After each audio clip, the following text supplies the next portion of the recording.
65 Millionen. Heute im Euro-Jackpot. Unglaubliche rund 65 Millionen Euro. Jetzt in deiner Annahmestelle auf westlotto.de oder per App. Euro-Jackpot. Die Chance auf dein Traumleben. Teilnahme ab 18. Gewinnchance rund 1 zu 95 Millionen. Glücksspiel kann süchtig machen. Informationen in Ihrer Westlotto-Annahmestelle. Blog Talk Radio.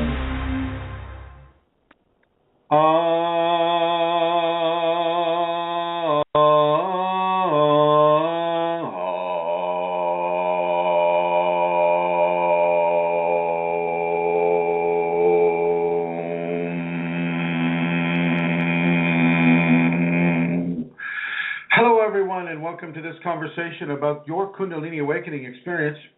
My name is Chrism, and I would like to say a merry Christmas Eve to everyone who participates in this holiday, and a merry happy evening, day, or afternoon, or night to those in those parts of the world that qualify for those levels of light. Happy day to you as well. Typically, you don't find me honoring, so many holidays simply because Kundalini is beyond many of the religions that support such holidays, because we go beyond the religion, and therefore we go beyond a lot of the holidays that these religions are associated with. But I'm here in the United States, I'm here in the Americas, and just as I would say Happy Diwali to people in the Hindu culture, so will I say happy or Merry Christmas to those in the Christian sector, and Allahu Akbar, and all of the different languages and expressions that allow us to become closer with the divine within and the divine outside of us, which is actually one divinity but in two different places. I would like to say hello to MJ Anderson, KAS 1979-1, and Julia. Hello, Julia, even though it looks like you just logged out. I would also like to welcome the Christmas Queen of questionable comforts, Her Holiness, Santara Santa Amelia Santet. It's getting more and more like a tongue twister every week. Pretty soon the whole show will be just a recognition of titles. Well, thank you, and it's good to be here on this Christmas Eve and to be here in our weekly Wednesday conversation with you, Chrism. Welcome to everyone in the chat room. And I begin, as always, by giving people the address they can go to if they would like to make a donation. And that address is www.ascension-kundalini.blogspot.com. And on the upper right-hand corner, you will find that donate button, and all donations are very gratefully received. Again, as we always say, there is no pressure to donate just because you're listening to the show. But if you are in a position to do so, and if you would like to support the work that Chrism does on this show and in the many other places where he gives his teachings, that would be most welcome indeed. So again, it's www.ascension-kundalini.blogspot.com. Thank you, Chrism. Thank you, my dear. Thank you for making those announcements. And I would also like to welcome Her Holiness, the Sister Supreme, the Mother Superior of all the Kundalini nuns, which I have no idea if there are Kundalini nuns, but if there is a Kundalini nun, this one is the one nun, and except none other. Here she is. Hi, Rosemary. Hi there, Chrism. That's funny, but that's fine. How are you doing? Merry Christmas to you. I'm fine. I would want to say I've never thought about that, but certainly it was Kundalini in my life at work then as well as it is now. But I was unknowing to me. I couldn't agree more. Rosemary. You are an expression of grace, and I think you really have been since birth. And And we're just lucky enough to have you, spread your radiance our direction. So thank you. Now, do you have some announcements that you'd like to make, my dear? I do. I want, to remind everyone that we have, on request too, we have a second seminar coming up February 21st and 22nd. And I'm showing the film around the cities. Anyone who's listening in that location, contact me with my information, which I'll give you in a minute. And we'll have Chrism here again the week before, giving talks, again working on that. And I am clear that Kundalini is the one in charge here, just on how things go, on how just all the little pieces and the energy that comes to me to... Perhaps you would be willing to give your location out. Would that be okay? What state and city? Pardon me, I missed something there. Yeah, I'm just going to enlighten people with what your location is. You haven't mentioned where you are. Yeah, I'm sorry. Minnesota. I'm in Minnesota, the Twin Cities, and the... Yeah. I'm on the road here is my difficulty. I'm pulled over. I'm pulled over. But it is the Twin Cities, actually the St. Paul side of the river at Best Western Hotel where we were the last time, and things went very well. We'll be back there again. It's called Dakota Ridge, I believe. Yes, the Best Western chain. And my email address is rosemaryg@usinternet.com, and reach me, and then I can connect with you and give you all kinds of information that will be helpful for you. And we have 10 registrations. I think I mentioned that last week. So again, clear evidence of Kundalini's blessing and work with what we're doing. As are you, such a clear evidence of Kundalini blessing upon this world, my dear. Thank you. Thank you for the work you do. Thank you for being that point of grace within the state of Minnesota and the cities of Minneapolis and St. Paul. And going to put you into the Shakti blue or the Shiva blue, my dear. Here you go. And once again, that is Rosemary Goliath. And she is the point person for the seminar coming up on the 21st, 22nd of February 2015 in the great state of Minnesota in the beautiful cities of Minneapolis and St. Paul. I would also like to bring Her Holiness in the great state of Florida, Eileen Laurel, on. And I believe that, Eileen, you might have a few announcements to make yourself.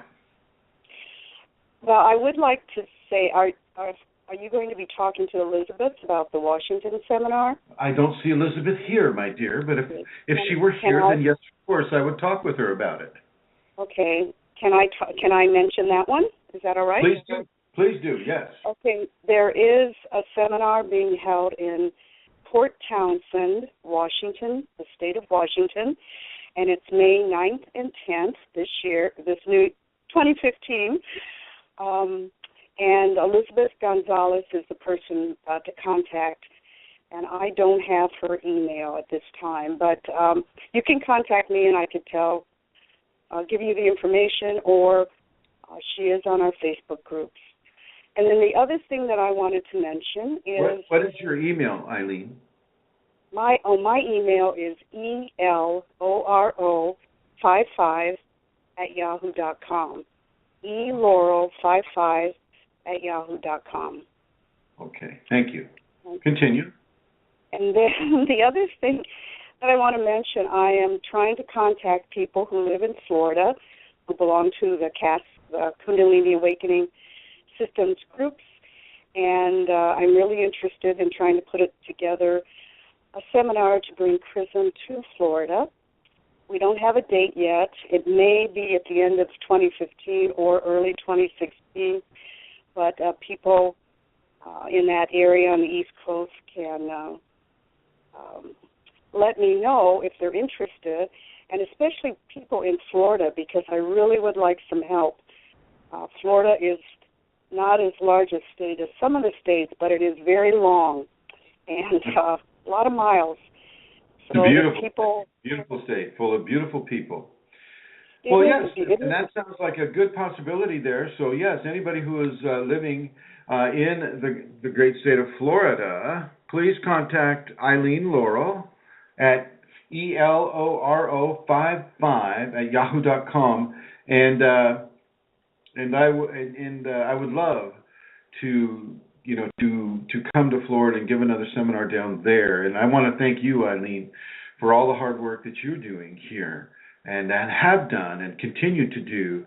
As you give the teachings and as you give the words of the Kundalini into the general population. So thank you very much for that. I'd like to welcome Bash G and a few other guests to our chat room. And if you are interested in the chat room, then you just press on the chat room, join the chat room, and you can ask a question through there. You can also call in this number. The guest call-in number is 347-934-0026. And I'd like to welcome Amelia Santara back on the radio. Hello. Hi, Chrism. I do have an email address for Elizabeth. Will I give it out? Please. Okay, so it is her name. It's backwards. It's DaltonGonzalez.Elizabeth@gmail.com. So that's DIULTONGZALIZABETH@gmail.com. Do you say Z or Z? For those of you that don't live in Europe, Elizabeth is spelled EZILIBETH.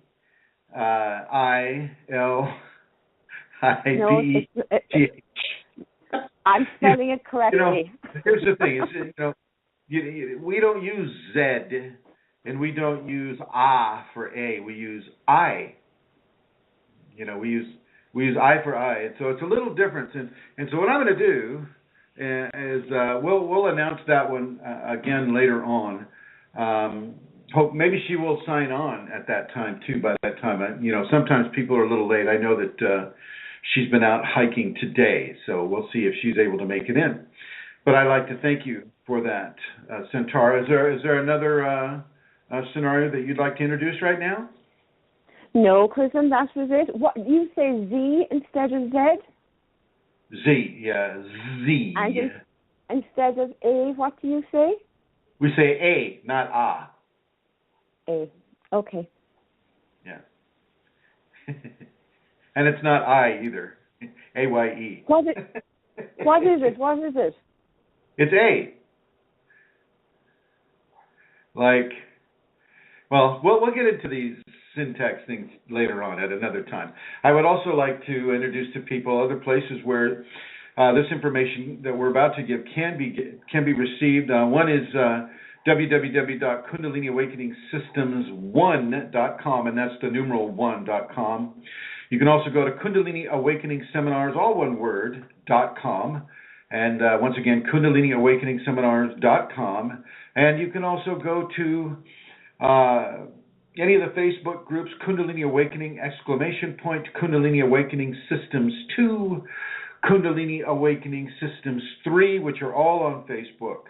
And there's even a private group there, Kundalini Awakening Systems 1, for people that cannot afford to have their name associated with Kundalini due to the societal issues that can come back to haunt a person in the business community if people know that they're going through a Kundalini Awakening experience. And so I do want to honor the privacy necessities for those within the professional fields. Okay, this is Christmas for the Christians on this world, and so I want to honor them and say Happy Christmas to them. I also, I like kind of more the Santa Claus type of thing, the red and the white, the Shakti red and the Shiva white that he's dressed in, and Mrs. Claus, the sacred male, sacred female, ordering about all their little elves, which are not midgets, but they're elves, making toys for the good girls and boys. somewhat, I kind of prefer that above a lot of the religious, assumptions around Christmas. And, I like Rudolph and Blitzen and Donner and Dancer and Prancer and all those folks as well. And the Santa Claus, it does have Kundalini resonance, certainly with what I just described in regards to the colors that he wears. But also, going around the Christmas tree, which is typically a pine tree, which typically has resonance within a Kundalini context with the pineal gland, which when the Christmas tree is lit up with lights and decorated with ornaments, that pineal gland is enlightened and enlivened. And I tend to look at Christmas more along those lines, and there are very, very ancient protocols that also line up with the understanding of Saint Nicholas and the Christmas tree and those little beautiful mushrooms that are also, by the way, red and white, and they are called Amanita muscaria. And they are one of the very, very few Amanita mushrooms that are not toxic. Amanita muscaria, muscaria. These are not toxic mushrooms, but they are very, very, very powerful in the levels of information that they can bestow upon a person. And so, of course, you never want to eat mushrooms without knowing exactly what they are. And so I never will suggest that. But they do have resonance with Christmas and with seeing, shall we say, the little people, and with seeing areas of the Shakti and the Shiva, or the sacred male, the sacred female, the Santa Claus and the Mrs. Santa Claus. And we'll just say Kris Kringle and Christine Kringle, who just happen to be married and share similar first names. We'll just call them that. And so, during this time, I want to welcome everybody into these understandings that are not very well spread out. I mean, we get the surface understandings of what Christmas is and what the symbology behind, say, a Christmas tree is. And let's also look at the Christmas tree in a different way. It is typically in the shape of a triangle, which is also the shape that a person takes when they're sitting on the ground, legs crossed together, hands and arms, positioned over each knee, meditating. That is a triangular pose, which is also, you see the resonance between pine trees and conifers and their triangular pose, and then the triangular pose that the person takes when they're doing meditation. And then, of course, with, as I mentioned before, the pine cone being related to the pineal gland, and the lit up pineal gland also being related to the lit up Christmas tree, and the elves being entities that a person can see once the Kundalini has come upon them. And the gifts of love, the gifts of grace, the gifts of special talents, or a whole suite of what the Sanskriti people call siddhis, or siddhic skills, and what I call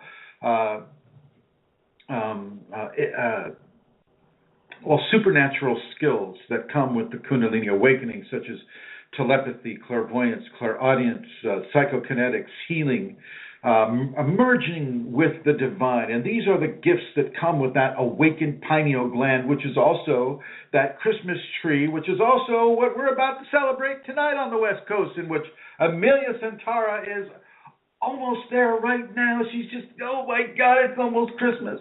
And so, of course, Amelia is going to have to put the cookies and the milk out for Mr. Santa as he comes through the door, because I'm not sure that they have a chimney there to slide down.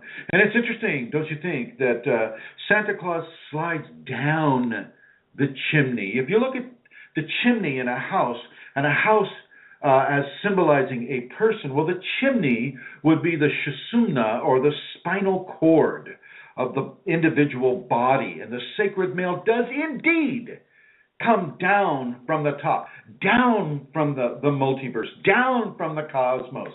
And the Shakti herself, the sacred feminine, Mrs. Santa Claus, you might say, is the fire that is burning in the fireplace. And as those two meet, that Christmas tree becomes totally engulfed in divine grace, in divine light, and those gifts all of a sudden appear at the base of the tree, the tree, which would be also along the lines of the Shusumna. If you look at the tree and the trunk of the tree as being part of the spinal cord, once again, we're doubling the understandings, with the chimney being a spinal cord, but also the trunk of the tree being an aspect of the spinal cord too. And the gifts are at the base of that spinal cord, which means that they are not the ultimate thing, but they are a wonderful, beautiful grace that is being given to us.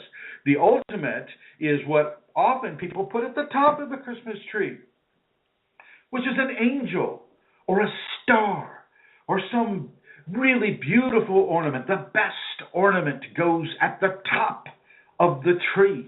And it goes at the top of the tree because that is what the person is becoming. That is what exists at the top of the tree. You, as potential Kundalini Awakening people, really can begin to look and to discern the many, many, many levels of grace and understanding that comes from the Kundalini to you in the symbols of the holidays that we practice. Now, I have a question for our people in the chat room, and I'm going to ask Vashi and Julia and MJ Henderson. Are you hearing me okay? Am I talking to the wall here, sitting here in the white room? And please feel free to type or call and let me know that this broadcast is actually broadcasting. I never know with Blog Talk Radio. It can be somewhat of an up and down experience. And I see Julia's typing and MJ Henderson's typing. Thank you both. But I don't see. It's coming through. Oh, thank you, Julia. Thank you, MJ Henderson. Wonderful, wonderful, wonderful. Okay, so continuing on, as the presence and the gifts of grace are under that lit up pineal gland, which at the base of the tree is also that connection to the spinal cord, as those sacred gifts gather there under the tree with their sparkly Christmas wrapping and their bows and the different gifts of grace that they represent, who gets to open those presents? Well, it's the children. And that would be the children that we are. We are the children of grace. We are the children of Kundalini. And we open those presents. We open those presents.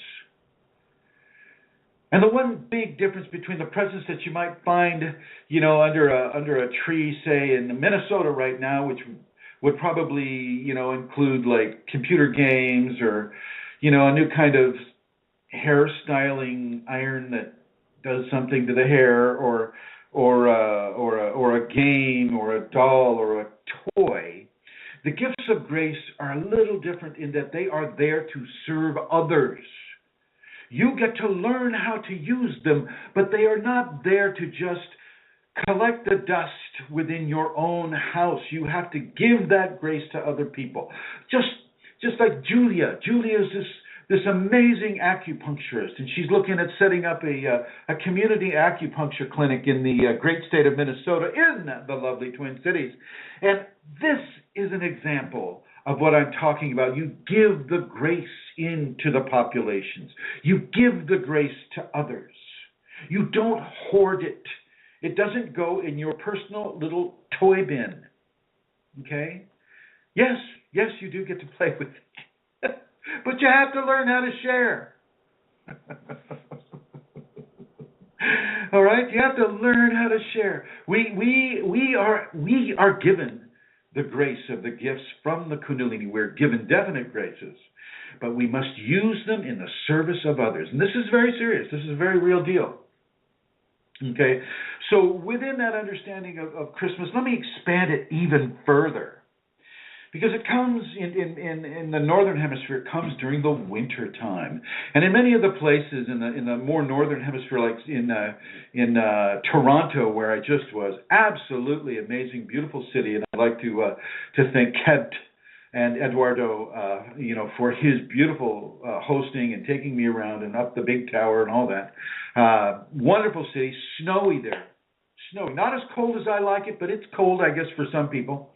And then Minnesota, Minnesota is like, when I come to Minnesota in February, I'm bringing T-shirts. But everybody else tells me it's really cold there, and so, okay, fine. Hasn't been that way yet, but I look forward to that. It comes during the winter, during the time of the little death, the sleep of the environment, the renewal of the environment. Even now, here in California, where it's definitely not cold, even now here in California, the new buds are forming on the peach tree in front of my trailer. The new buds are forming on the trees. And we've been getting rain and wind and all this stuff. It's wonderful for California with that drought that's going on. But this celebration is in the winter. It is the time of the snow, the time of purification, the time of coming together within yourself, going in to a meditative state. We must take the lesson that the animals give us. Animals like the bears and all of the hibernating creatures. We must take their lesson, take their example, and during these times, we go into a meditative state. We go into a prayerful state. We bring our energies within, and we start doing an inner exploration during these times. During spring, summer, and fall, well, you've got planting, you've got growing, you've got harvesting, you got all these things to do. But in the winter time, if you're in a more primitive society, there is not that much to do. And I will state this for probably Toronto and the Twin Cities in Minnesota, and as well as Red Wing and Rochester, that these are times when people get a little cabin feverish. These are times, they start bouncing across the walls or off of the walls when they're ensconced in the depth of the winter cold, the winter chill, that nobody wants to go outside because it's just too darn cold, and we'll see about that. But this is a typical scenario that the Christmas time comes into. Snow is a level of purification. It is also a level of transformation. Snow is water that has been transformed. You are a body that is being transformed within the Kundalini. So if you start looking into the natural world, you can really see a very strong resonance of Kundalini activating and expressing itself through you in very natural ways, even in the unawakened state, as we celebrate Christmas and we decorate our tree and we do all of these different things. Well, there is a resonance within a person, whether they recognize it or not, that carries the information that I've just been explaining to you. Now, if you have any questions about this, the guest calling number is 347-934-0026. And, these are very, very important concepts to carry in your space, in your mind, even beyond the Christmas time. Here I am. I'm broadcasting right now, Christmas Eve. The sleigh has taken off. He's got 8 dancing reindeer flying across the sky in a sled. Now, what does that tell you about the sacred male? Okay. He can deliver toys anywhere in the world in about 8 hours. I mean, think about that. That's got to be a Kundalini deal right there.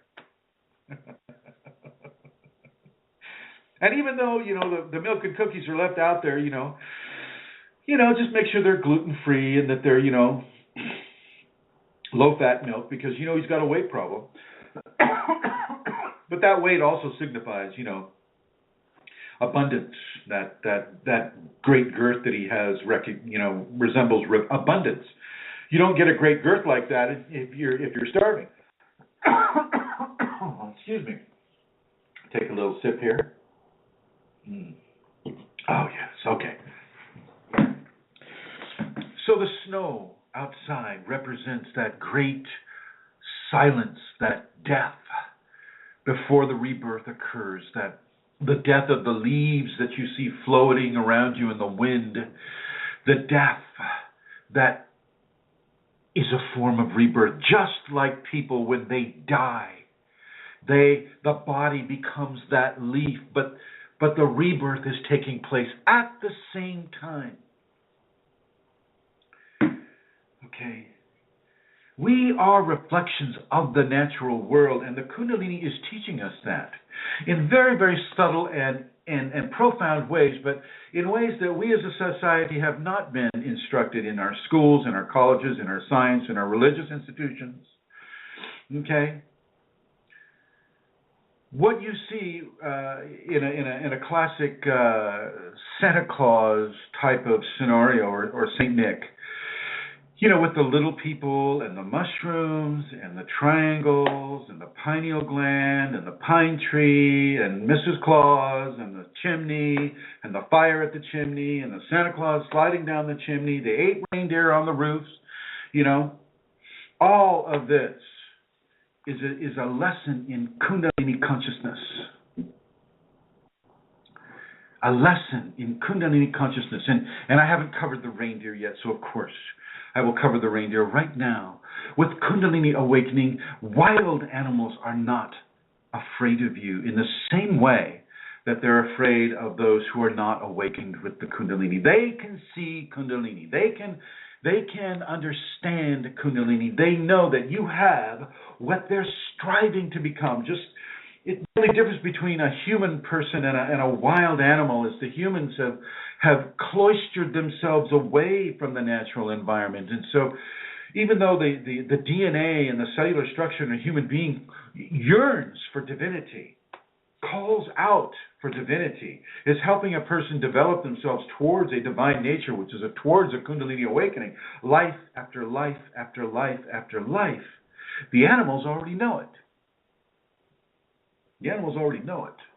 And so those 8 wild reindeer allow themselves to be joined with St. Nicholas or Santa Claus as he flies across the sky, giving toys to all the good boys and girls. And let's talk about that good.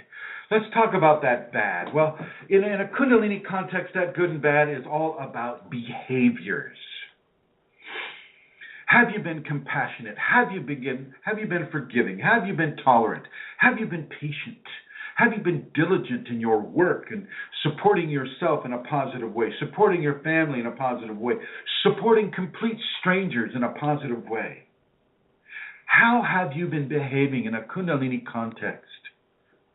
Have you been all about yourself? Is it all about you? Is life all about you and just those things that you want and just visiting the people that you want to visit and just, totally operating within all your comfort zones? Is that what it's all about for you? In a Kundalini context, this would not be good. This would be, okay, sort of. In a Kundalini context, we reach into others. We reach into the goodness that the Kundalini brings us. And it's those people who receive the gifts of grace. Those good boys and those good girls, those compassionate boys, those compassionate girls, those forgiving boys, those forgiving girls. Okay, those diligent boys and girls, all of the qualities that I just mentioned. We are those boys and girls. And it is we that must transmit and teach our children what the divine parents are teaching us. Certainly during these times, the Christmas time.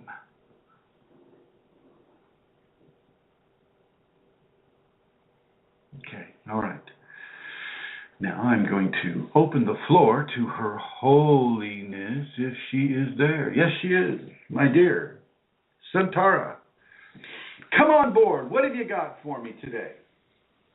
Well, we have a caller online, Chrism, called Candice, okay. And she has a question or two, I think, for you, possibly concerning her love life. I'm all good with the love life. Shall I put her through? Okay. Hi, how are you? Hi, Candice. Hello. Hi, how are you? How are you doing today? Good, and yourself. Merry Christmas to you, my dear. Thank you. I am actually calling about my love life. Wow. A few months ago, I met somebody that I had a very interesting, strong connection with. He's also said that he felt the connection as well. He's a little older than I am, and we're just friends for now. We've both been through that thing of hurt and experiences and everything like that. And we're just taking things as friends, and we're taking things slow and day by day. And, not worried about no future, just basically enjoying each other. I would love to see, where do you see this relationship going? Where I see the relationship going?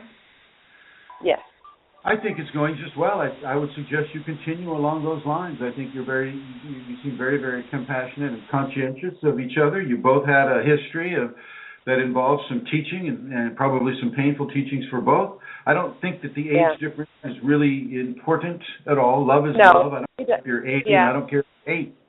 So he's much older than me, and I love it. I see at this point, Candace, things are going well, very well. Just gently go into these areas, and here's the thing that I tell people that ask me these types of questions. Think more of the other person than you think of yourself. If you're interested in forming a strong and longer-lasting bond, but here's the caveat. He must think more of you than he does of himself too. Exactly. So it's a two-way street with that. And this is what I would recommend for the two of you. And if you're both able to honestly do that, that will be a beautiful and long-lasting relationship for the both of you. And that's always been my issue with relationships, is that I've always given them that, but I never received it like that. Well, you see, maybe this is your chance to receive as well as give. Okay. Yeah. Do you think he feels the same way about me? Well, I think that the possibility exists, but it must be talked about. And it must, more than talking, it must be demonstrated on a daily basis, not just a one-time deal. Every day, in every hour of the day, he should wonder how his dear Candace is doing. She should wonder how her dear boyfriend is doing. We're just friends for now. His name is Mac. Mac? M-A-C-K. Oh. M-A-C-K. Yeah, Mac. M-A-C-K. Well, Candace and Mac can have a conversation about this and begin to nurture these things in a way that maybe is comfortable for both of them. But I feel it is best to talk about this and then demonstrate it. And the more you demonstrate it, the deeper it goes. Because he's a little shy. I was the one actually asked him for his number. He was too shy to ask me. Well, then ask him. Once you get out of your teenage years, shall we say, or your early 20s, oh my God, the tension over, did he ask you for his number? Or, did you ask him? Oh my God, you're a girl, you're not supposed to do that. Once you get past all of that baloney, you can just be an adult about it. You have an interest in somebody, you just let them know, and you say, yeah, I'd like to see you again. Let's go to Denny's for Christmas. Or somewhere else. Or maybe, a nicer place. And not Denny's so much, but what's another cafe? But you know what I'm talking about, right? Yeah, I know what you understand exactly what you're saying. I don't think that you need to wait for him to ask for your number. I don't think he needs to wait for you. I think somebody's got to make the first move, and I suggest it's you, because you're the one asking about it. Yeah. That's true. And here, let me add this into the mix for you, because this is Christmas time. Why don't you give him a gift? And on the card that you put on the gift, put your phone number. Okay, that's a good idea. I never thought of it that way. But wrap it up, make it beautiful, right? Make it beautiful, make it really attractive. Because when you're in love with a person, you want to give them the best that you can possibly give. All the time. All the time. There's never a dull moment there. And so you wrap that gift of love up the way you would want to receive a gift of love. And you give it to him with that phone number. And then he'll take it or leave it. Mm-hmm. Okay? Okay. Thank you. You're welcome, my dear. You're welcome. And I will go ahead and do you have another question? Well, I do. I would love to know, what do you pick up on for me for next year? Do you see anything coming? Say again? For me for 15, do you have anything that's coming ahead for me in 2015? Yeah. But it's not going to surprise you. You have a relationship coming to you in 2015. You have a shared life experience coming to you in 2015, quite soon, actually, even before 2014, then 2015. And based upon the decisions you make about that now, will have a direct reflection on how your life develops within 2015. Oh, okay. Yeah, because and it's funny because he texts us more than calls or talks and things, and he's a little introverted, and so I'm trying to really get him out of that so he can call me more and want to talk more.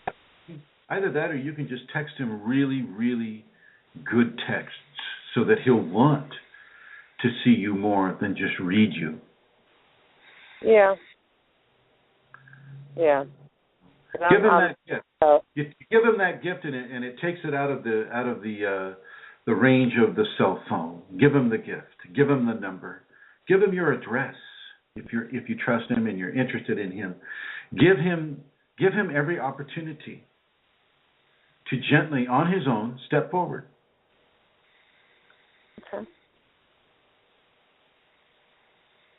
Yeah, because that's something I really want to know, if anything, because I don't really want to, because I've gone through a lot, and I definitely don't want to waste my time, and I'm going to do that. You never waste your time. It's always a learning opportunity. Time is never wasted. All right, my dear, I'm going to go ahead and put you into the Shiva Blue. Thank you for joining us on the program, and a very Merry Christmas to you and to Mac. Blessings to you both. Thank you. Okay, and if there are other people, if there's anybody else, anybody in the chat room or anybody that wants to call in that has a question about their Kundalini Awakening process or other processes, please feel free to call in. The number is 347-934-0026. Continuing along the line of the Christmas symbolism.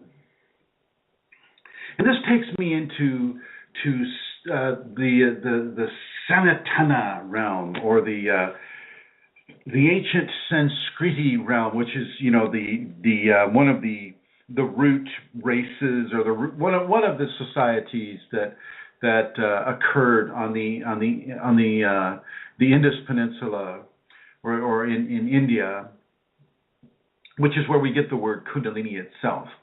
The bells. The bells can be heard. That's one of the symptoms, an audio symptom of the Kundalini, the jingling of bells. You'll hear it off in a distance sometimes. Sometimes it feels like it's right there with you. But this has also been incorporated into the Christmas understandings, and not the religion of Christianity, but the religion of Santa Claus, St. Nicholas, Christine Claus, we'll call her St. Christine, the elves, the mushrooms, the triangles, the trees, the pineal glands, the ornaments, the enlightenment of the pineal gland, the gifts, the sacred skills that spread out below the tree, the spine as being part of the trunk of the tree, the spine as being part of the chimney. Okay, the animals relating very well to Santa Claus because he's Kundalini Awakening. He's the sacred male. Part of what you hear when the Kundalini begins to come your way is the jingling of bells. Jing, jing, jing. I wish I had a bell here. I'd start ringing the bell for you. Yes, yes, yes. These You look at many of the scenarios that are attributed to Kundalini awakening. You'll see similarities within what we take for granted of a commercialized Christmas experience. Sleigh bells, Santa, reindeer, Rudolph, all of these things. And you notice that Rudolph doesn't have a blue light on his nose. You notice it doesn't have a white light. He has a red light on his nose, typically. Red is the color of the sacred feminine, which is at the base of the spine, not so much on the nose. But the interesting thing about that symbolism with Rudolph having a red light on his nose is that the Ida and Pingala, these great channels of Kundalini energy that circumnavigate each chakra all the way up around the eyes, they terminate at the nose. The Shakti Kundalini terminates at the nose, and she is red, and he's got a red nose. Are you hearing me? I feel like a minister. All right, I'm going to put Her Holiness on here. Hello, Santara. Oh, here we go. Oh, my God.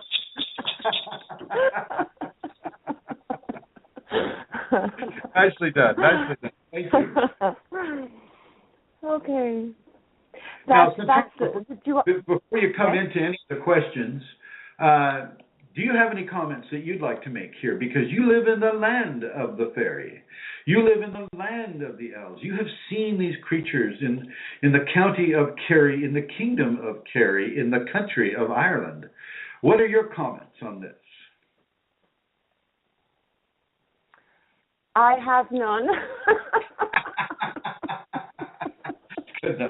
Yes, yes, I have seen them, Chrism.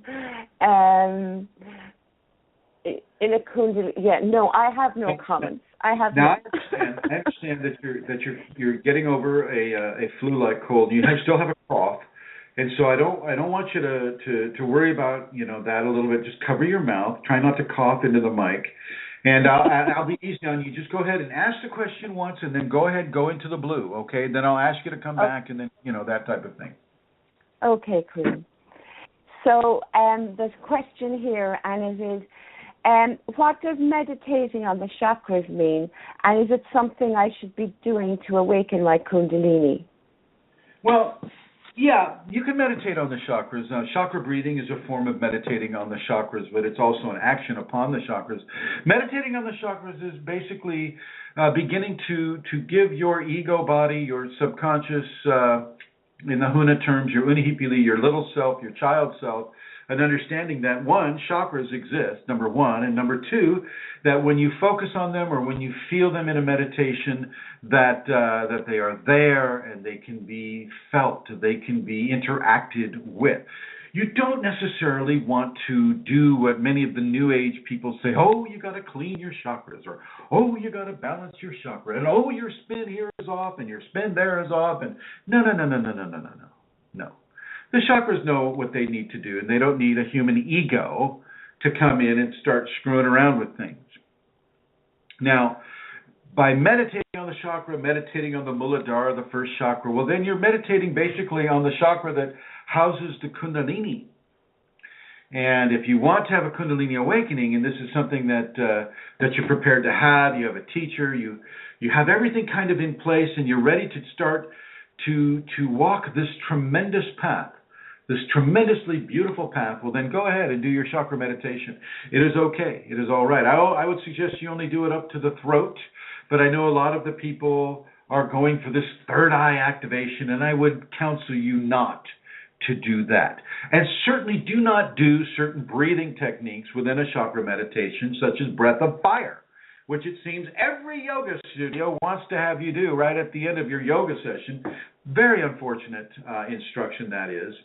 But they do it, and it in a Kundalini context, that can be very, very challenging. That can be very painful.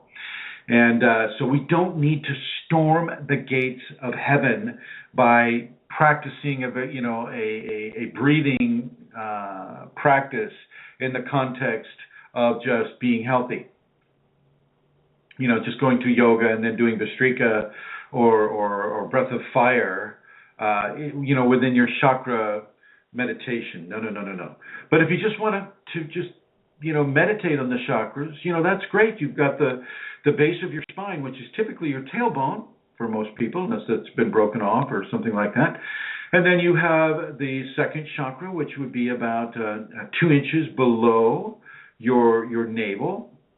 And, everybody's got different body sizes, so, that's just a general area.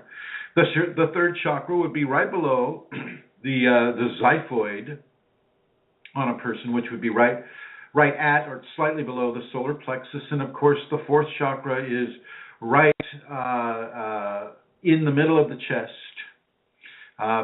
between the breasts. If you make a perfect triangle between the nipples that are going horizontally, and then like a fingerprint that would be a right below the throat, slightly, maybe about 3 inches below the throat. Let me see here. Boom. Yeah, that would be the fourth chakra. And you can focus on that. And then, of course, the fifth chakra being the throat. Once again, I do not suggest people focus on the sixth or the seventh. Now, I am giving Shaktipat right now, and one of the practices during the Shaktipat, which only occurs during the Shaktipat, is a focus on the sixth chakra, which is between the eyebrows or at the brow of points on the forehead. And so that is the only time that I teach for a person to focus on that area. Okay, next question, my dear.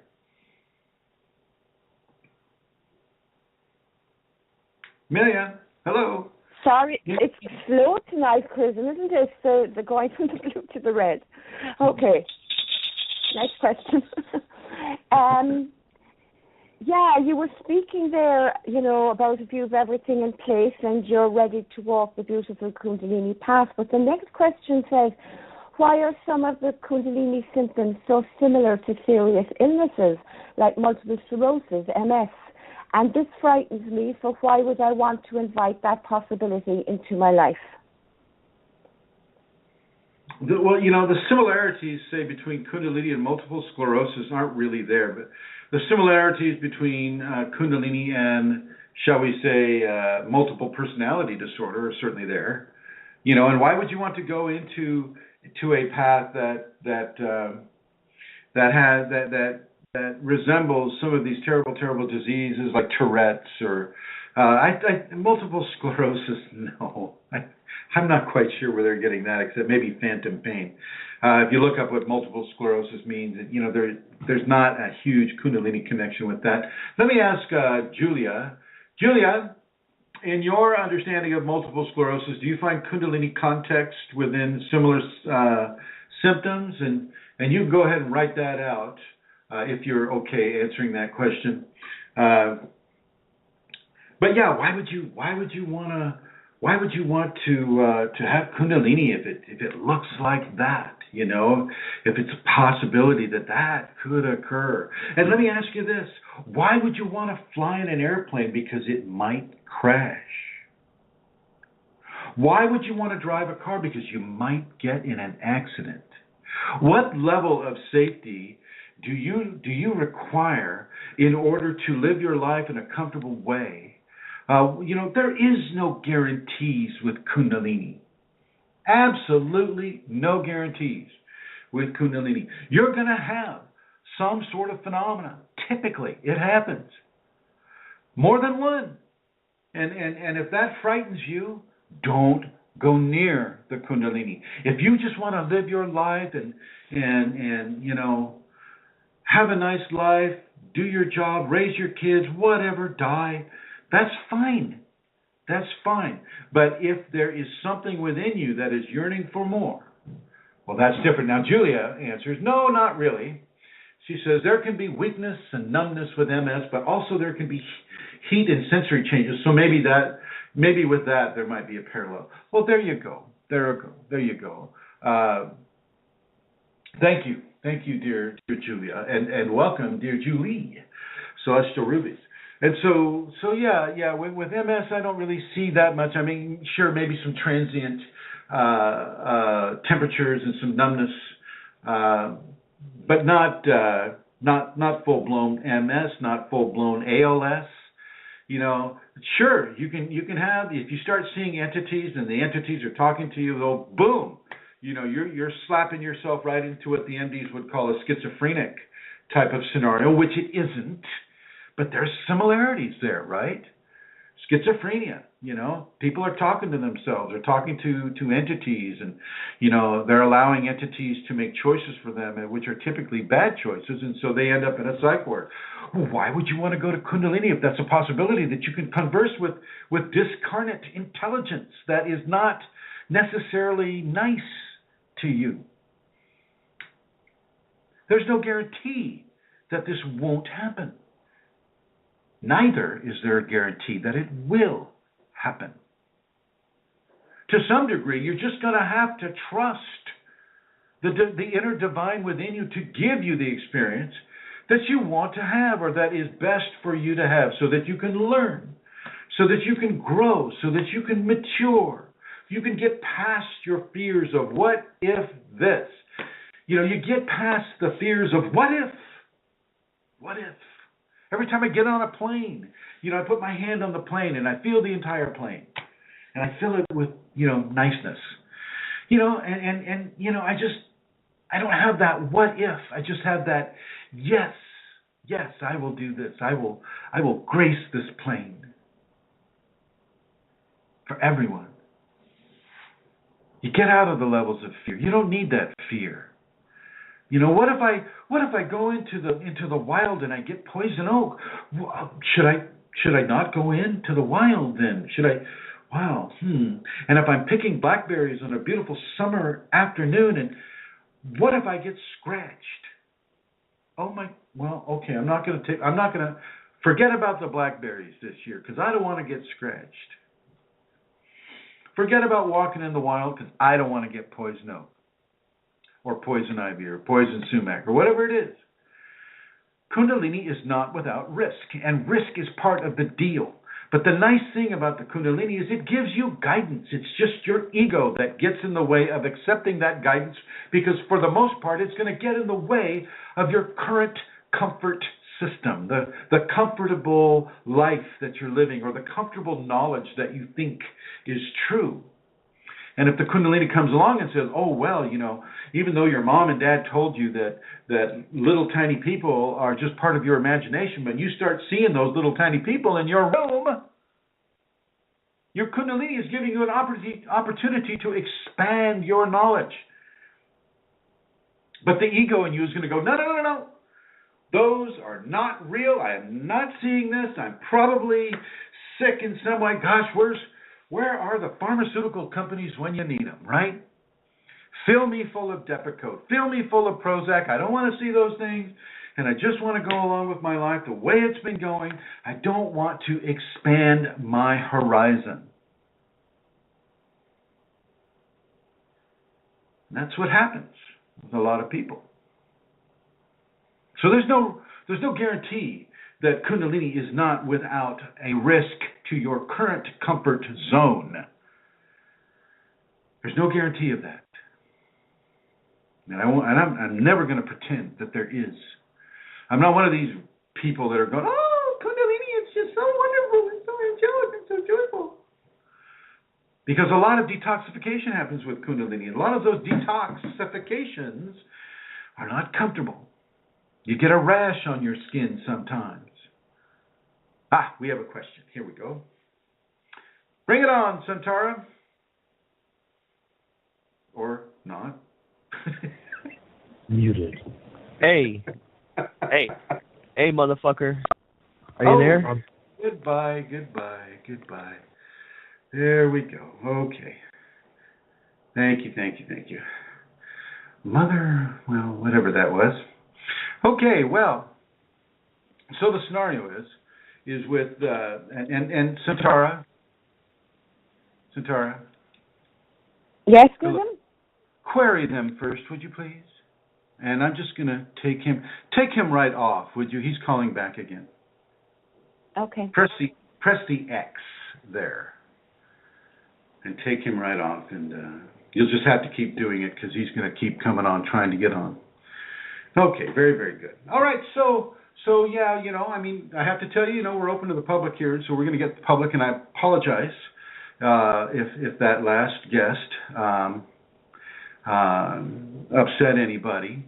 This is the general public. You're going to hear that kind of language if you go to a football tournament or inside the grocery store. Even you're going to hear that type of individual, and we just forgive and we move on. And so this is what exactly we're going to do right now. And let's see, what do we have here? Oh, that must be okay. Santara, and I'm sorry, folks, but we're getting some callers here. Not typical for us, but blessings to Santara. She is handling it. She's our frontline immune system here, and we'll see how things are going with that. If anybody on the chat room, if you have a question that you'd like to ask, please ask it on the chat room. I do have it up. I can see you here. I can see Celestial Rubies and BAV and Vashji, guest 1222, guest 1225, guest 1979-1, and MJ Henderson. So I'd like to say hello to all of you, and do indeed ask a question if you had it. I'm watching you here, and I will continue with this now. Within the whole Christmas theme that we're exploring right now. Here we go. Okay, just a second here. And Santara, what do you think? She's going to switch over pretty quick here. Sorry, Chrism, I was speaking with somebody, so I heard none of the last minute or two of what you were saying. What's the question that they have? Are they there? I see. Oh, there's a man called James on the line, and he has a question about a dream that he has had with a relative, and I'm after getting confused. I want you to hover over the blue button, okay? Mhm. You bring it on then. Okay, here we go. Hello? Hi, James. You're on air now. Hi.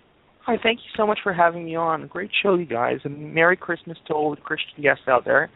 Now, I had a little question about a dream I had last night, and seeing as, it happened around the holidays, felt like it was right for a spiritual type of a message that was being sent to me. Now, what happened was last year around this time, my great uncle Morty, he actually passed away due to severe illness. He'd been combating for a number of years.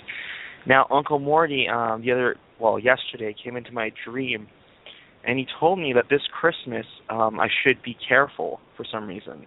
He was trying to warn me. Like, it seemed like he was trying to tell me there's something amiss right now and something you need to watch out for in your life. And I was wondering, maybe is this my own mind telling me this, or is this like my Uncle Morty telling me this? This could actually be your Uncle Morty. And welcome to the program, James. Is that your name, James?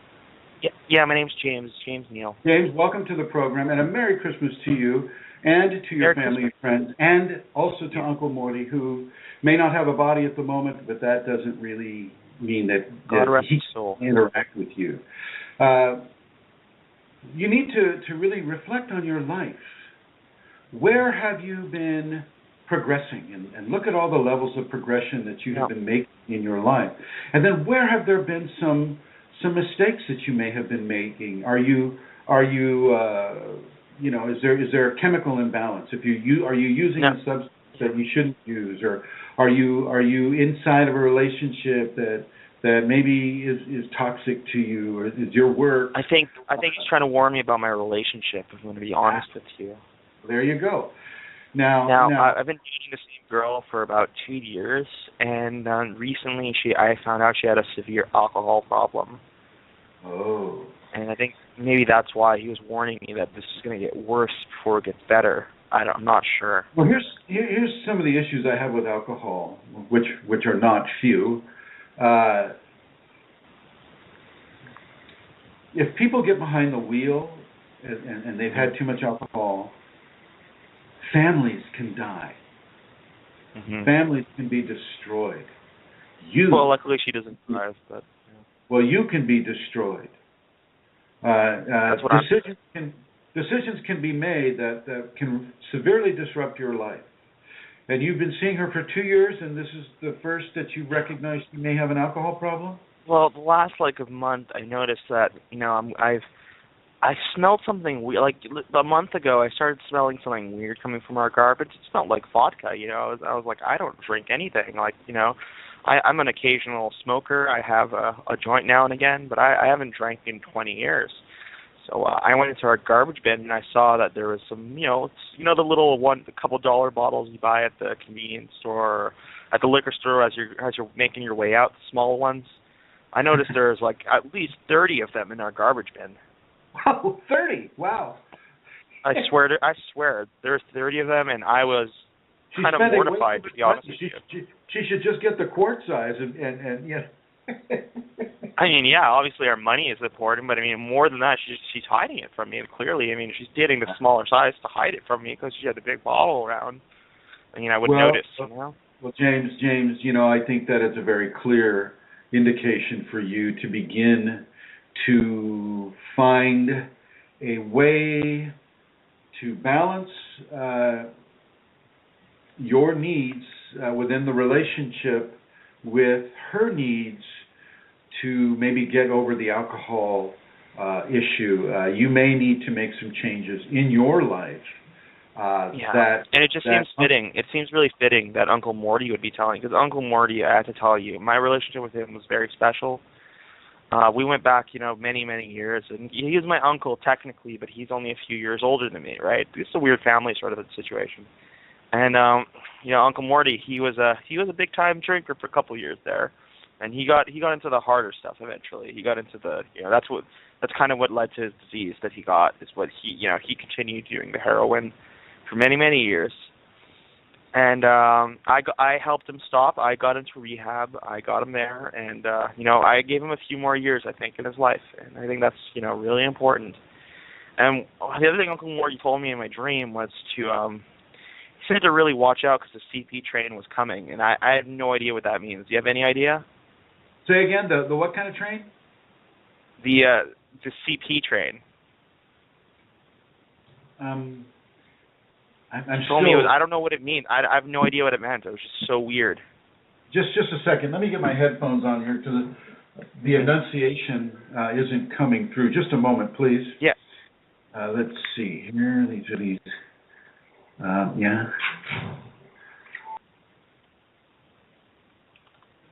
Okay. Can you repeat that, please? Yeah. He said the CP train was a coming. And he said that CP thing was CP that train. Yeah, CP. Okay. So I think what he meant was that I don't know what it means. I mean, Canadian Pacific. I have no idea. Are you in Canada? Yeah, I'm in British Columbia. Okay. The CP train is coming. Well, that's actually quite a bit of information. Typically, people won't get numbers or letters often. Just a second here. I mean, there was one more thing that my wife told me actually yesterday as well. That was kind of weird. Are we talking about your wife with the alcohol? Are we talking about your wife? Yeah. She has an alcohol problem, like I was saying, and I don't know if she was drunk when she said this, but she was telling me last night that she's telling me all sorts of weird stuff. I mean, last night she's telling me that she really liked one of my cousins, and it was really weird. I mean, it was just like, I don't know if she's doing it to upset me or because she was so drunk that maybe she's... No, what's happening with your wife is she's in the process of becoming possessed by lower entities. This is what happens with alcoholics is okay. They burn through levels of their energetic anatomy, and these entities can reach in and begin to live a vicarious life through. That makes so much sense. That makes so much sense because she told me as well she's going to hate fuck me, and she said she's going to treat me like a Jew in Auschwitz. So yeah, right. So I am afraid that I'm going to have to kind of align myself with Uncle Morty, and you need to look at distancing yourself from her. Or getting her some treatment. And, I mean, I have my father here, I have my father here, and he could talk to you a bit as well, because he said he had a dream about Uncle Morty too, which is super weird. Would you like to put him on? Yeah. Okay. Dad, want to come on the phone? Dad? Hello? Hello. Us? Who is this? This is Chrism. Tell him what Uncle Morty told you, Dad. Uncle Morty told me the CP train is coming. What did he say? What it meant? No. Hello? Hello? Hello? Yeah. It's interesting. I feel. Oh, here we go. Just lost some folks here. Santara. That's gone now. I don't know what that. Yeah, he's disconnected Chrism there. Yeah. Okay. Well, let me just go into this. And I'm sure, Amelia, you've had some experience with this too. When people begin to initiate a relationship with alcoholism, levels of entity interaction will definitely be on the increase, will definitely be on the rise. And these entities the alcohol will erode levels of a person's energetic anatomy to the point where they can come in and they can begin to create toxic relationship choices, toxic relationship decisions. Certainly here, in the holiday season, you have a lot of people that are drinking, a lot of people that are not having a good Christmas. They're having a blue Christmas or a hurtful Christmas. I remember I had many, many, many hurtful Christmases as I was going through my Kundalini detoxifications. And so I really want to just to put it forward that do your very, very, very best to help a person that has an alcohol problem, but also do your very, very best to limit your contact with a person that has an alcoholic problem. Certainly say, if, like with James, within a marriage context, this is far more difficult because, there are levels of love and there are levels of trust and there are levels of many different levels of interaction within a marriage context. And, it's going to be very, very important for the person to, one, either get treatment and stick with that treatment. And then, of course, the other spouse can be a very, very loving and helpful resource of guidance and stability for the person that's receiving the treatment. And it also turns into a service of love, a service of grace, a service of healing, for the couple to give to each other. And this can be a very positive thing. But if there is not that level of communication or that level of trust or that level of interaction that will support that type of a healing vector, then definitely get your distance. Take your distance. Do not stay in that kind of a relationship because especially if you have Kundalini, you're going to partake of the mistakes that spouse or boyfriend or girlfriend is making in your presence. And within a Kundalini context, that can bleed over into you. Now, I believe James is back, and so I'm going to go ahead and ask Santara to put him on. Yeah, hi. Hello. All right, thanks for having me back on the air. I also kind of wanted to say to the members of the police who were murdered earlier yesterday, I want to say that God rest your souls. You're wonderful men. Yes, of course, absolutely. Well, thank you, James. Thank you for calling. And I just wanted to say one more thing about my Uncle Morty. Uncle Morty, I know you're up there. I know that Jesus is sucking your cock so fucking hard right now. Yeah, I pretty much thought that was what was going on there. Santara has a hard job. Santara has a hard job. People can lie to us here, but thank God we have this little blue button. It's just there's a certain level of it takes time for us to do that, to cut them off. And once again, Jesus is doing no such thing to anybody. And I apologize to the Christians here who may have had to listen to that.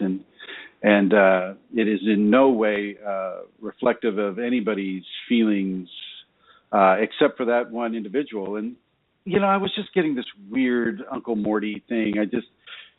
I figured there was going to be my hand was hovering over the blue button with this guy. And I'm gonna go ahead and limit the calls because it's just too easy to call in from different cell phones these days, and so I won't be taking any more calls today. Let's see here. Okay. But if you do have a question, you can perhaps email. Maybe not.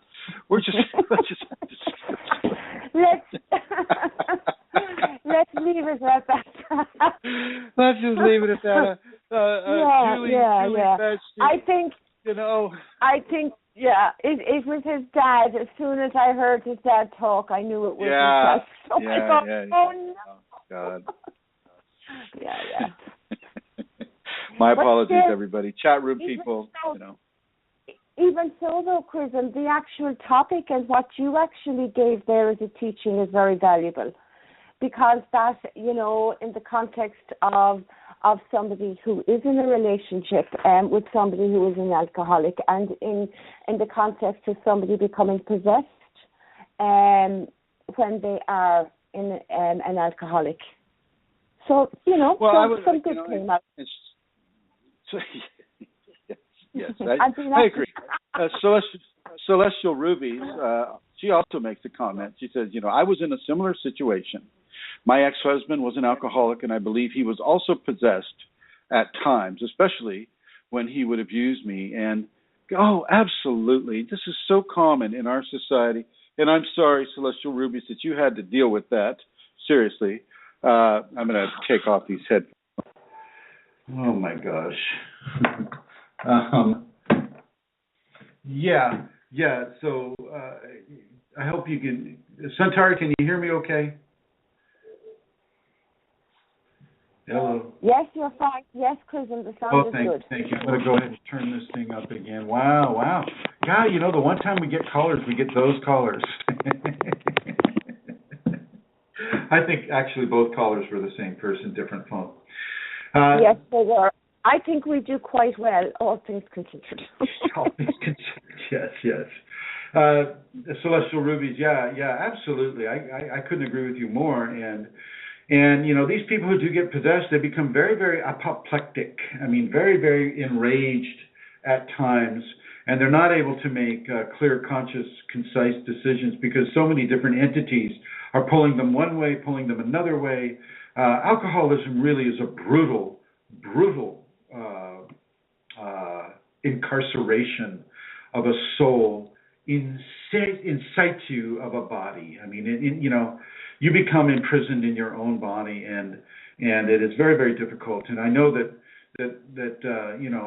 people in the western part of Europe really don't have much of a problem, with alcohol. But other people, like say on the East Coast of the United States, boy, I tell you what, and all over the world, really.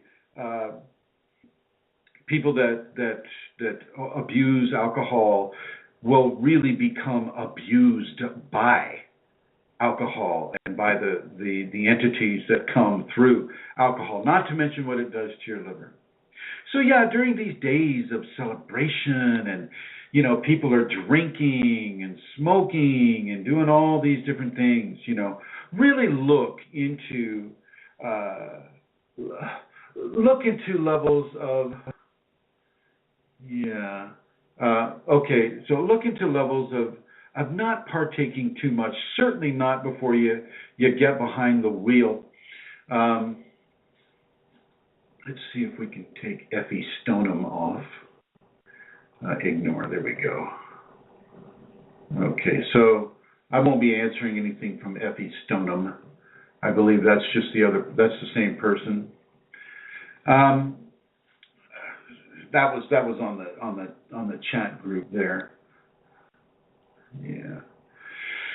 So even if you don't, partake too much of the alcohol or the different levels of libation that are really out there right now and available because of this time of celebration. Realize that other people are. Realize that other people are. And just as that individual that came on, is being influenced by negative entities, so will these people that you come around, even in the grocery store, the gas station, they will also be influenced in these ways because they have made that choice to go to those places. Okay, to inebriate themselves with alcohol or cocaine or methamphetamine or marijuana or what have you, they have made that choice. And as they interact with you in a public venue, so will the ramifications of their choice, be available to the Kundalini awakened individual. Very important to understand, and very important to really to know about, not to be afraid of, but certainly to be aware of. Okay, you don't have to stand shoulder to shoulder with somebody who has a vexatious, energetic signature upon them by virtue of their choices. You can just take a few steps to the right, to the left, forward or backward, and you can get out of that. You don't have to just stand there. You can also just, talk to your Kundalini about, maybe helping them, give them a healing. Okay? We don't necessarily run away from people that have a cold or a flu. Neither should we run away from people that maybe have a more serious affliction as well. I remember I would my homeless days, I'd be sitting in a fast food restaurant, and an alcoholic person would come in, somebody who was obviously homeless and talking to themselves and just really, really having this huge dialogue, and I would just talk to my Kundalini about inserting that person into their own body again, and I would get direct response from those entities right there. They'd say stuff like, "Back off, Jack." Seriously, in that kind of a voice. This was in my early this was in my early Kundalini, But we don't have to just sit back and watch a person suffer. We can offer them peace. We can offer them. They don't have to take it, but we can offer it. And sometimes people just need to learn what it is to have that alcoholic lifestyle, that alcoholic life. Doesn't mean they'll always have it. Some of them will. Some of them will be able to get out of it, though. Okay? But it doesn't mean that we have to just sit back and watch them suffer. We can say a prayer to the Kundalini, and the Kundalini will do the appropriate work. Let this be as a gift of the holiday season to someone. Matter of fact, I'm going to encourage each and every one of you that is listening to this within the next week that you find a stranger and you give them a gift of the holiday season. Whether it be just a little gift or a card or a little bit of money if a person doesn't have any money or food, a beautiful sandwich from a grocery store or something. If you live in the Twin Cities, oh my gosh, evidently, if it's not really a myth, it should be getting cold soon, and a person might enjoy some earmuffs, or some food, or a cup of tea, or whatever it is, whatever hot beverage they like to drink. Reach out with levels of kindness and healing for people that you don't know. It's much easier to give levels of kindness and healing to people who you do know. So I will invite all of us right now, and I'm including you future listeners in the archives. I'm inviting you right now. Let's all team up. Santara and Eileen and everybody on the group right now. Let's give James a healing. Let's give James a healing so that he can express himself perhaps in ways that are more conducive to his development if if that hasn't even happened already. I mean, let's first of all be forgiving. We forgive him for saying the things that he said. And then let's pray to our Kundalini. Pray to the God or the goddess of your belief system and give him that healing. Let some aspect of him have the grace that we are in a position to give him.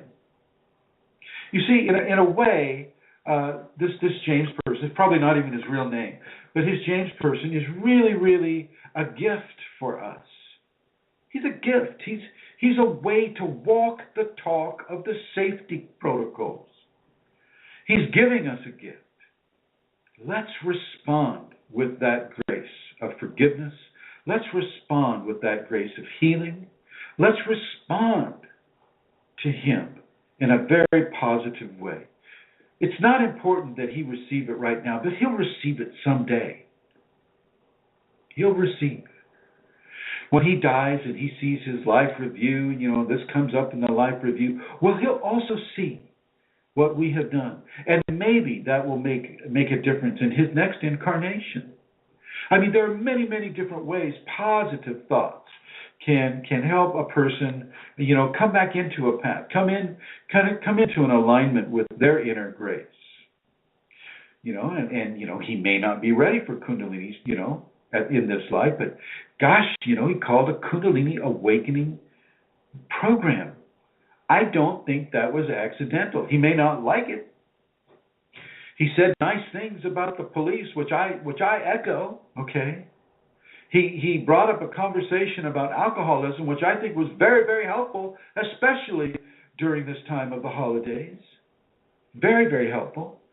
So there's some positivity, some definite levels of positivity that were given inside of his obviously disrespectful and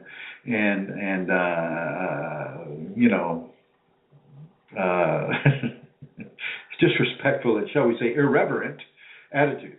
So let's all give him a prayer right now.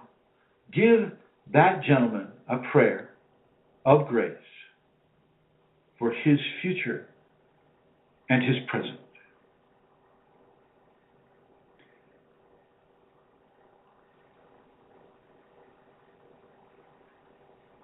And it is done. It is done. It is done. Okay, and Miss Amelia Santara, if you would please come back into the Shakti Red like you have done. Thank you. Hello. Hello, Chrism. My next question is, yes, there are a couple more, yeah. So here goes the next one. So I'm wondering, this is interesting. I'm wondering about intrusive thoughts. I don't want my intrusive thoughts crossing with my Kundalini and the law of attraction, if that makes sense. I'm going through a weird phase now. Old issues I had are coming back and some are disappearing. I will be on a high vibration one moment and an intrusive thought will pop into my head and ruin it. So how do I handle it? Constantly self-correct. When that intrusive thought comes into your mind, see it as a signal to go deeper into the thought that you were getting.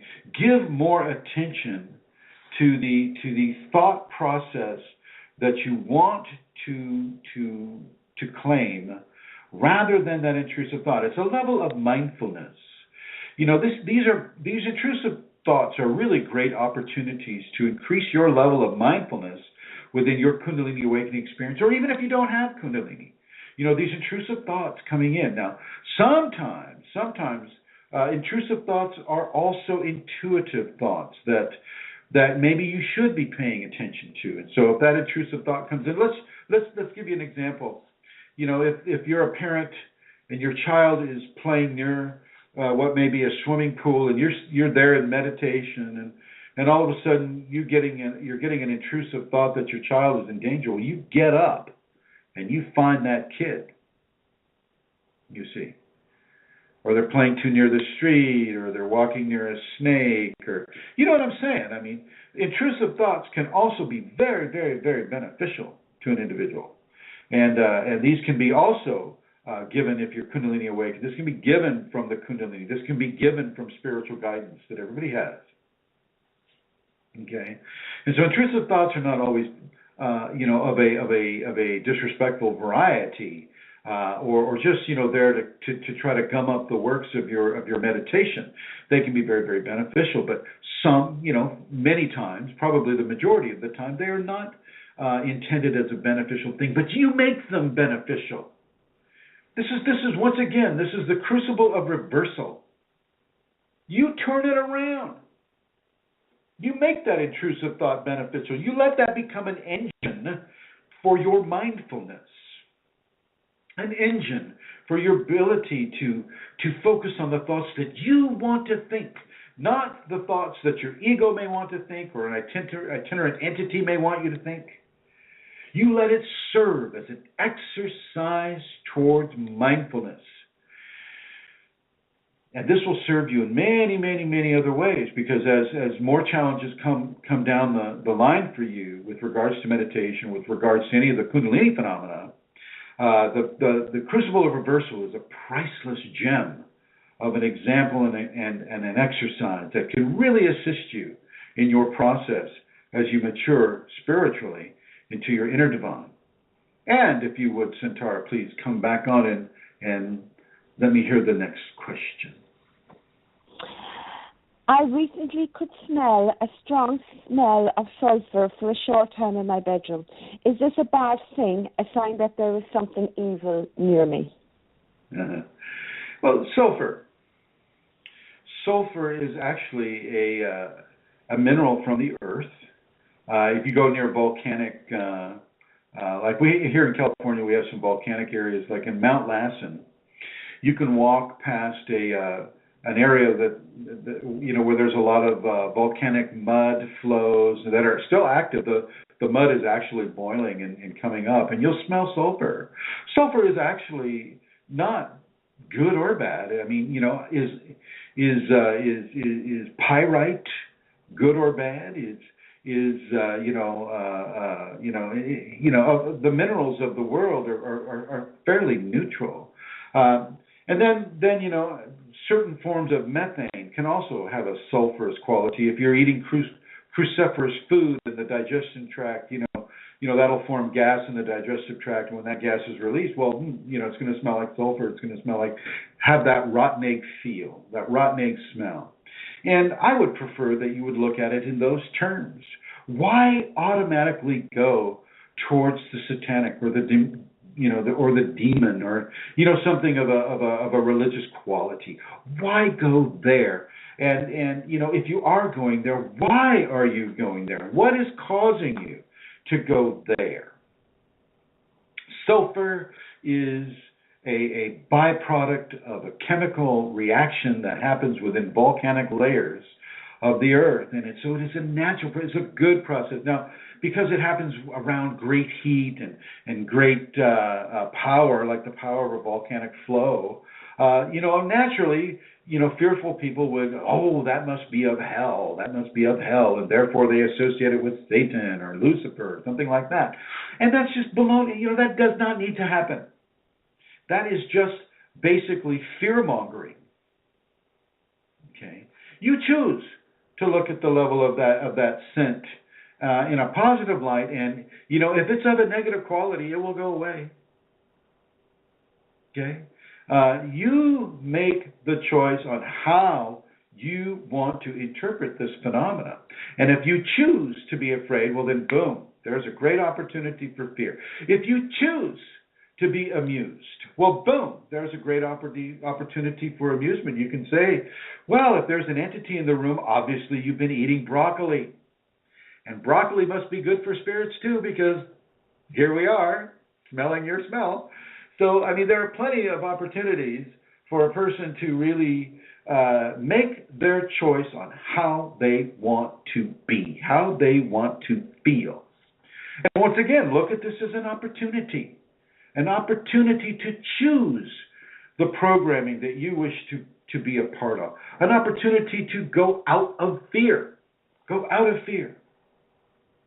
Don't go into fear. And if this is an entity and it's pushing fear at you because it knows that you have a certain belief system that supports the sulfur being a bad thing, a demon or a bad entity or whatever, then it's pushing that towards you, and it's giving you what? It's giving you an opportunity to fear, which, once again, if you practice the crucible of reversal, you turn it right around, and you turn it into an opportunity of self-control, of choosing how you choose to be, how you want to be. Do you want to be fearful? Most people will say no. So choose not to look at it from a demonic sulfuric scenario.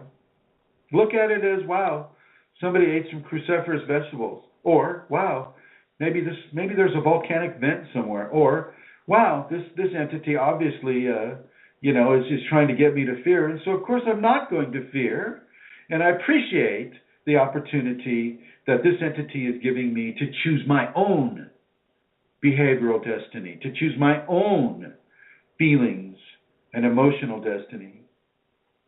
What a great gift. What a great gift. Once again, Santara, please come back into the red zone, my dear. Is it important to maintain celibacy? Let me begin again.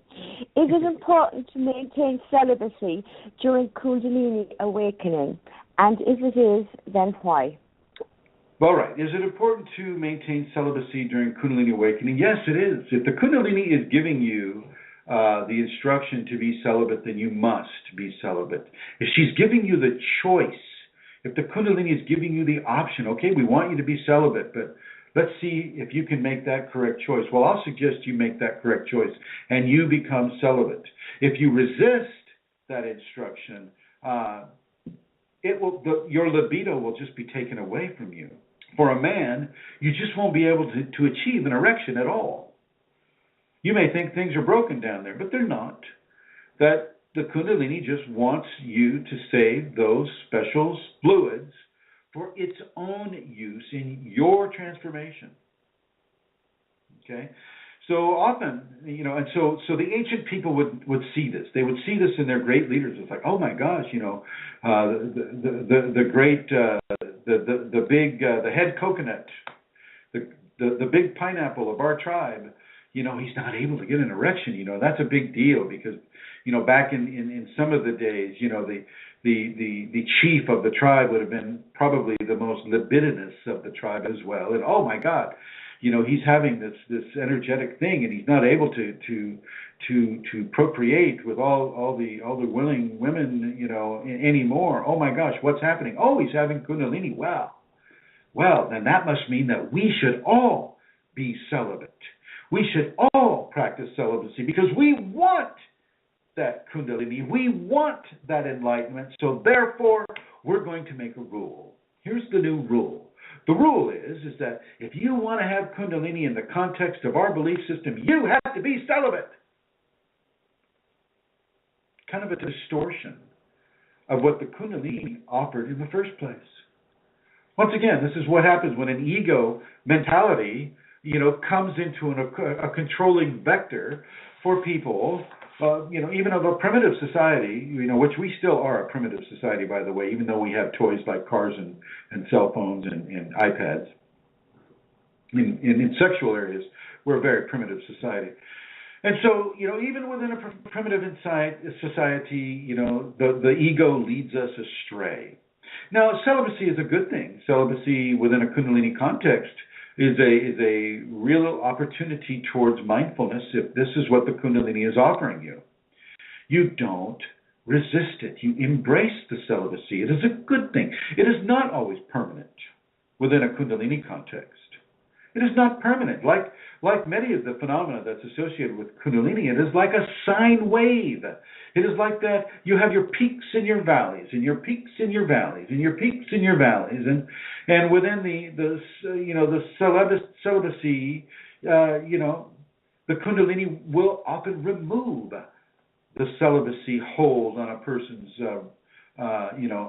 genital areas.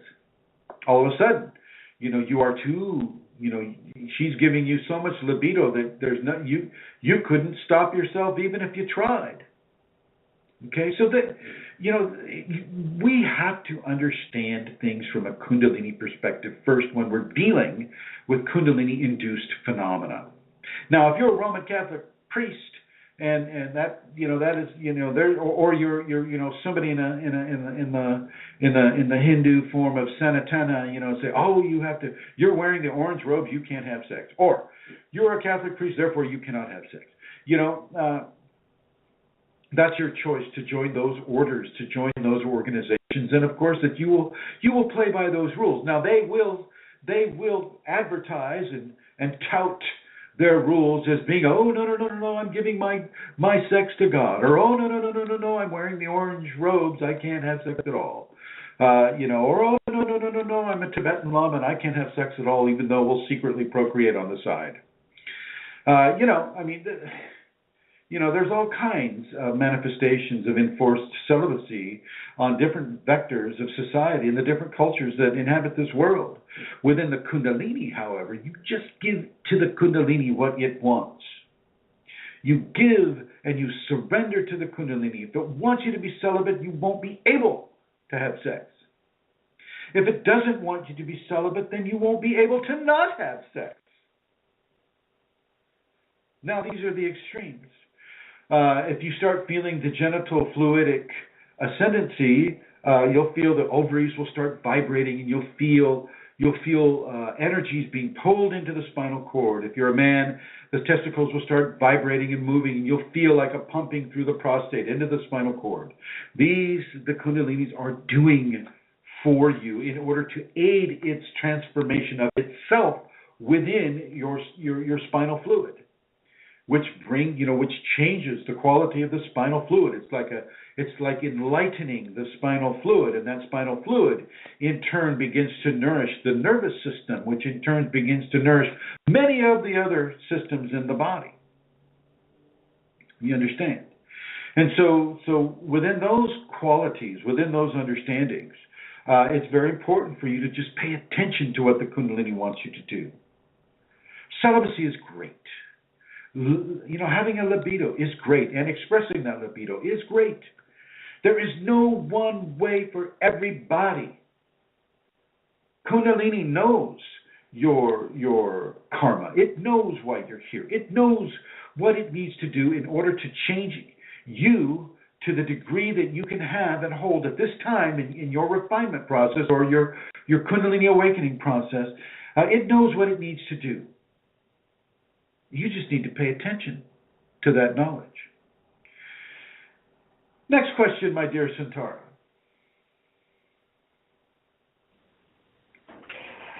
The next question is, since awakening, it feels like a pool is in my ear. When I move, I can hear liquid, but I have not got a health issue there. Is this Kundalini that is happening? It said a what in the ear? A pool. I think it's a sense of fluid. But they don't have. Well, the inner ear is a fluid-filled repository of fluid in the head. I mean, that is part of the physical anatomy. And so, if the Kundalini, if the person has a Kundalini awakening, well, the tactility of inner areas of the brain, inner areas of the ear, or inner areas of the body will indeed feel the new pressures, the new experiences of the different areas of tactility that the Kundalini will begin to introduce to a person. You can feel that inner pool because that has to do with your balance as well. The balance, that's what allows you to stand without falling over. That's what allows you to walk on just the curb and not fall one way or the other. And so this inner ear, it has very much to do with the balance. And yes, the Kundalini can enliven the auditory nerves or the physiological nerves, the tactility nerves in that area, so the person would actually feel it. And you should feel two of them. 2 ears, two levels of inner balance, the inner fluidic balance of those legs within your head can indeed be felt and can indeed be charted through the newer levels of tactility amplification that Kundalini can bring. Next question, Sitara. Okay, this is the last one, Chrism. Why do awakened persons heal others but not themselves, and how come they are fragile against germ attacks? During the Kundalini, much of the directive from the Kundalini is to give itself to other people. The focus of healing will not be so much a self-centered level of interaction, but a giving to other people. It is very important for people to know this. And so sometimes suffering is involved for the person, and this gives them a level and an opportunity for self-sacrifice. This is another big deal. Even the Christian Bible teaches this, in a very brutal way, in my opinion. With somebody asking to sacrifice their son for the divine, and then they pull back at the last minute. But self-sacrifice towards the healing of other people is a very important concept. It is a way of giving of yourself without receiving the benefits of the gifts that you're giving. I'll say it again. It's a way of giving of yourself without receiving the benefits of the gift that you're giving. You're giving to other people. But by giving to other people, you're giving to yourself. Now, with regards to disease, certain levels of change within the immune system need to happen. And it's not an overnight process. You will get illnesses sometimes. I'm not getting a lot of illnesses these days, and I'm flying on airplanes quite a bit. Sometimes I get them, sometimes I don't. It depends on what the Kundalini in me wants me to get. The Kundalini really has the major level of control over the immune function response, because there are so many teachings that a person can receive when they're not comfortable, when they need to give to themselves, when they need to give to another, when they need to pay attention to themselves, to maybe take out some habits that are hurtful to them, to maybe take out some behaviors that are hurtful to them, because it opens themselves up to disease, such as alcoholism, lowers the immune system. So of course, if you're getting sick, and you're drinking a lot of alcohol, well, hello. Within a Kundalini context, the transformation of the immune system is totally in control of the Kundalini, but you can help it. You can help it by giving yourself a vitamin C complex, which is what I recommend to all my private students. You can help yourself by eating a balanced diet that the Kundalini wants you to eat, not what the scientists tell you to eat, but what your Kundalini tells you to eat. Your inner divinity knows you far better than some scientist, collecting money from drug companies. Okay? You pay attention to what the Kundalini wants you to eat. You pay attention to what the Kundalini wants you to do with regards to how you take care of your physical self. And if you pay attention to those qualities, your level of disease will not be as strong. Your level of healthfulness will be very, very strong. With regards to getting a virus or a flu, sometimes the Kundalini wants that to happen to a person. It wants the immune system to be programmed against that and other similar types of viral colonies that can take place. And so poor Amelia, she's just been given this great experience of a viral colony, being allowed to survive within her physiological system. And she allowed it to occur and given into it. And slowly but surely she's coming out of it. She's probably coming out of it a lot faster than most other people. Amelia, come online, would you please? I'm back, Chrism. Yeah. Did you find yourself recovering much quicker than, say, other people around you? Well, it's very interesting because that has happened to me before. I haven't been sick like this for a while. But this is actually going on a long time in my life, almost 2 now. But what I have been hearing is that for some people, there's some kind of a virus going on here, and it's going on for weeks and weeks and weeks, a cough that's coming and going in a chest. So I think I'm actually getting it. I think it's been accelerated, to be honest with you, almost, yeah, I agree. It's happening quicker. Even though it's long than it typically would be, you know? Yeah. And then also, you got to remember that we live, and stay online, Amelia, we live in an unnatural environment. We're breathing outgassing from carpets and furniture and the exhaust from the cars ahead of us. We're partaking of electromagnetic radiation that is unheard of in previous cultures on this world, at least the ones that we know of. Okay, we're breathing the outgassings of our furniture polish and our leather polish and how we clean our floors and how we clean our counters and how we clean our dishes. We're living amongst many, many different gaseous combinations that are not healthy. And if you look in many countries, like Ireland, they don't really tell you what's in it or how it interacts with the physiological systems, because they know that if they were to make that posting, and that goes for here in the United States too, if they make that information available, people won't want to buy it. And we can't have that now, can we? So with regards to the high levels of dust, which I have here, high levels of dust and high levels of gaseous interaction, high levels of multiple levels of not radioactivity, but of radon. Radon is another, you get a lot of lung cancer from radon. From the various frequencies of electromagnetism that are being pushed through the air, into the wireless, the Bluetooth, and all of that stuff. That can create a combination of results that are very, very challenging to the immune system, to the immune function. And the Kundalini will let you have this, because these are the vectors of life that you've chosen to live in this society. You're not doing what I think a smart thing to do is what the many of the Hindu men will do is, they'll reach a certain level where they must have the Kundalini, they must explore the Kundalini, and then they make sure that their family is set up monetarily, and they just strip off their clothes, go naked into the jungle, and they get their Kundalini, but they get it without all of those artificial contaminants going into their system.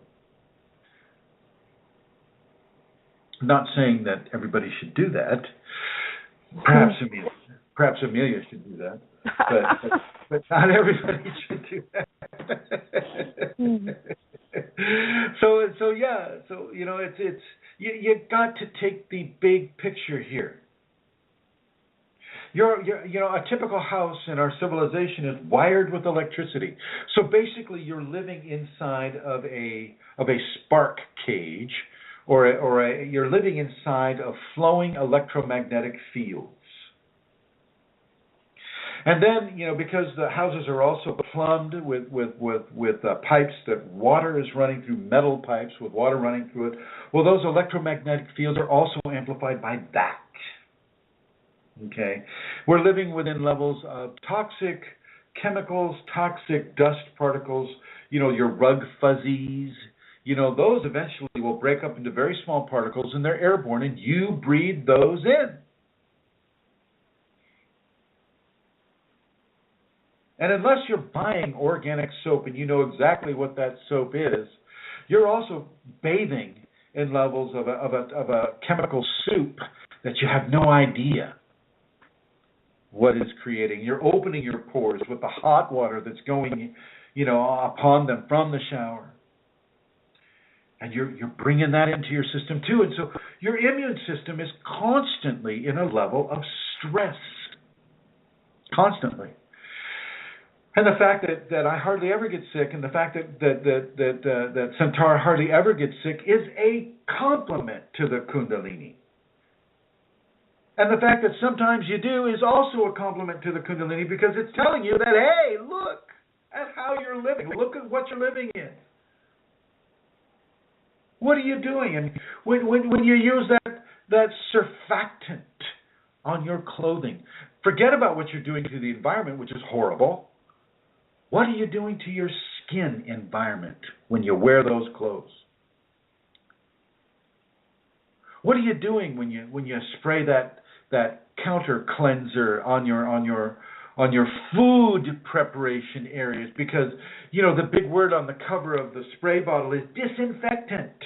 You're not reading the small print. You're just spraying that on there, wiping it off, thinking that it's evaporating, and okay, let's lay our piece of bread on that. On that. See what I'm saying? You're challenging your health system far worse than if you were to be living in a far more natural environment, using just maybe water to clean your shelves, maybe using water to wash your clothing, or at least a soap that you know what's in it. I think it's a miracle from the Kundalini that the Kundalini people don't get sick as much as they should in this environment. I think that is a gift of grace. And I'm very grateful for the Kundalini giving me that gift of grace, because I too live inside of an environment. I'm here in the White Room, and I have a 1970s carpet on the floor, so I know that those carpets are being, those fibers in the carpet are breaking off and becoming airborne because they're so small and light, and they can do that. I know that when I'm driving in my car, I'm breathing nitrogens and carbons and sulfur and, really, really terrible things. I know that. So really look at the big picture when you're looking at your health care in regards to Kundalini. Really look at what you're doing to push yourself into a level of illness. What you're doing. What are you eating? Do you know what you're eating? Have you read the package? What does a GMO do to your health system, to your immune system? I'll tell you what, the corporate scientists don't want you to know. And so far in the United States, they don't have to let you know.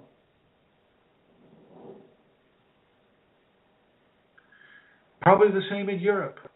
I'm reading about the Bushmen of Africa who are basically becoming extinct. They know what every plant will give them. They know what plant to eat. They know in what ways to ingest it. They've known this because they've collected this information over thousands and thousands and thousands of years. 25,000 years of their existence in that area of Africa. We're not that connected to our natural environment. We're more connected to a man-made environment, an industrial environment. Look at how that affects your health too.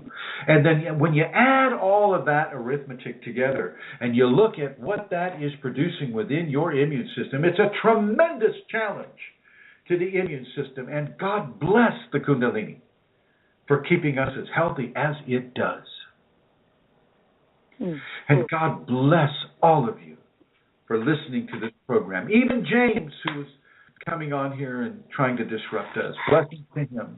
Blessings to Amelia and to John O'Connor, who are living right now in the kingdom of Cork, in the county of Cork, in the country of Ireland. Thank you, John and Amelia, for providing the vector of communication that this show provides. Oh, it's a pleasure. Oh, it's such a grace that you give, Amelia, far more than any of us can really tell. Give yourself a Merry, Merry Christmas. Merry Christmas, Amelia. Merry Christmas, Fashti and Julie and Julia and MJ Henderson and guest 122 and guest 1225. Merry Christmas to all of you. And remember what I'm talking about with Kundalini and Christmas. That's what I want this one to be labeled. The title of this show is Kundalini and Christmas and Health and Healing. And I want to say thank you all for those of you that are listening in the archives. And hope to see you I don't think we'll be transmitting on New Year's Eve, so we'll be skipping a week in this one. And so have a lovely, lovely Christmas holidays. Have a lovely Happy New Year, and I look forward to seeing you in 2015. Bye-bye, Amelia. Bye-bye, Chrism. See you in 2015. Thank you. Bye-bye, everyone.